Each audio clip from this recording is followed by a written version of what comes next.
Bonjour à tous, nous sommes à Vire dans le Calvados pour un nouveau volet de la série Un temps d'avance diffusé sur mysafia.com. Un nouveau reportage dédié à Normandy's Pet Food, une entreprise familiale créée il y a 31 ans par le vétérinaire Christian Duquesne et son épouse Catherine et dirigée depuis 2019 par leurs fils Jean-Charles et François Duquesne.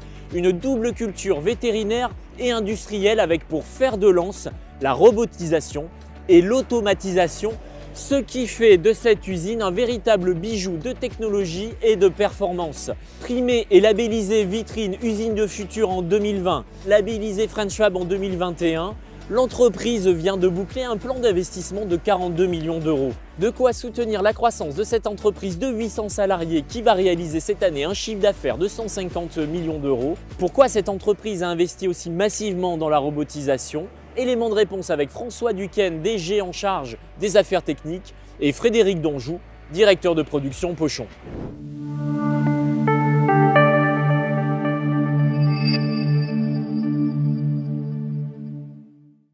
Nous investissons massivement dans l'automatisation. C'est aussi une culture de l'entreprise, puisqu'on est sur un bassin où l'emploi est assez tendu. On a toujours une population très féminine dans les personnes qui travaillent dans l'entreprise. Donc, comme on ne peut pas faire forcer des femmes, évidemment, comme on peut faire forcer des hommes, eh bien, on a toujours beaucoup automatisé.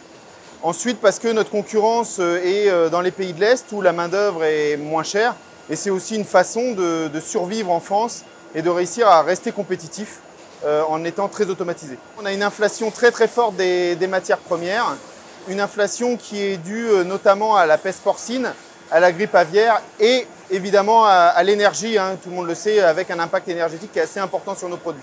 Alors on a lancé un plan d'investissement de 42 millions d'euros. Là on est devant une ligne qui est un des derniers maillons de l'investissement, mais c'est quelque chose qui s'est étalé sur 3 ans pour monter à 100 millions de pochons supplémentaires par an. L'investissement a commencé par des lignes viande pour préparer les recettes pour nos amis à 4 pattes. Ensuite des lignes de conditionnement, de stérilisation.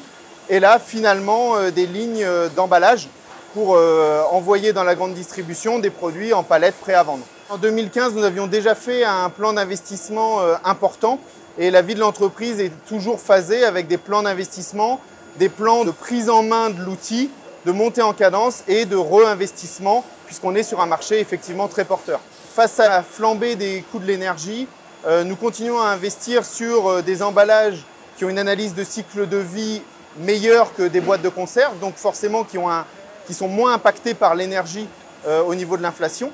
Nous investissons aussi sur des systèmes de récupération de l'eau, sur des systèmes de récupération de chaleur fatale pour avoir une consommation énergétique, que ce soit en électricité, en gaz et en eau, la plus faible possible.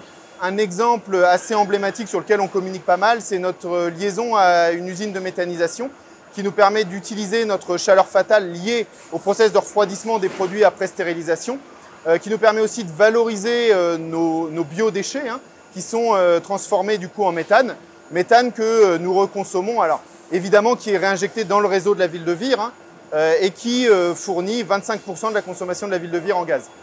Donc chez nous, la robotisation, elle est associée à la digitalisation et à l'ensemble de l'informatisation du flux, de la commande des composants à la saisie des données de production. Et tout ceci est réalisé par nos conducteurs de ligne qui ont été formés et ont évolué en interne. La robotisation, c'est également un gros besoin en ressources techniques. Ça va du technicien de maintenance au technicien de production, une fonction qu'on a justement créée récemment pour répondre à cette évolution technologique.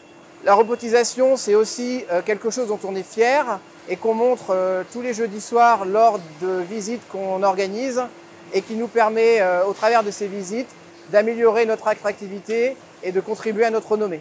Cette robotisation, elle nous permet de produire à de hautes cadences. Pour exemple, nos machines les plus rapides vont jusqu'à 1400 pochons par minute et c'est la seule solution pour nous de répondre aux besoins du marché à raison de 600 millions de pochons par an. Lorsqu'on installe des nouvelles lignes de production comme celle-là, ces lignes de production sont là pour répondre au marché croissant. Et à chaque fois qu'on installe une nouvelle ligne, on recrute des nouvelles personnes, donc des conducteurs, des techniciens de maintenance, des techniciens de production. Normandy's Pet Food reçoit des matières premières viande, des abats non consommés par l'homme, collectés dans les abattoirs en frais ou en congelé. L'étape de mélange associe différents abats, éventuellement des vitamines et des minéraux pour obtenir une recette équilibrée. La pâtée est conditionnée directement en barquette pour les pochons. Le mélange est transformé en bandes qui sont pré-cuites et découpées en chunks ou effilées avant dosage et mise en sachet. Les produits sont ensuite stérilisés en autoclave dotés de systèmes de récupération d'énergie. Puis, la fin de ligne est très automatisée. Par exemple, fruit d'un investissement de 8 millions d'euros, la nouvelle ligne Schubert allie un mix de technologies pour assurer une grande flexibilité, Flowpack, par 12, single. 22 nouveaux LGV véhicules laser guidés alimentent la ligne pochon en clé. En bout de ligne, ils conduisent les palettes vers le filmage puis vers le quai. Sur le plan industriel, 2022 était une année d'investissement avec des arrêts pour installer les nouvelles lignes. Et en 2023, là, il va falloir que les équipes prennent en main l'outil, que l'outil monte en production pour atteindre des bons rendements et un bon fonctionnement. Vous le voyez, Normandis Pet Food mène une stratégie d'investissement tournée vers l'automatisation, une stratégie de croissance menée sur un marché dynamique au plan mondial. 70% du chiffre d'affaires est réalisé à l'export. Et en France, le leader des marques de distributeurs a entamé un virage juste avant le Covid avec le développement de ses marques propres. Les repas plaisir pour la grande distribution et Équilibre Instinct pour le réseau spécialisé. L'objectif, 15% du chiffre d'affaires l'an prochain. Voilà, il me reste à vous donner rendez-vous pour un prochain reportage un temps d'avance sur mysafia.com.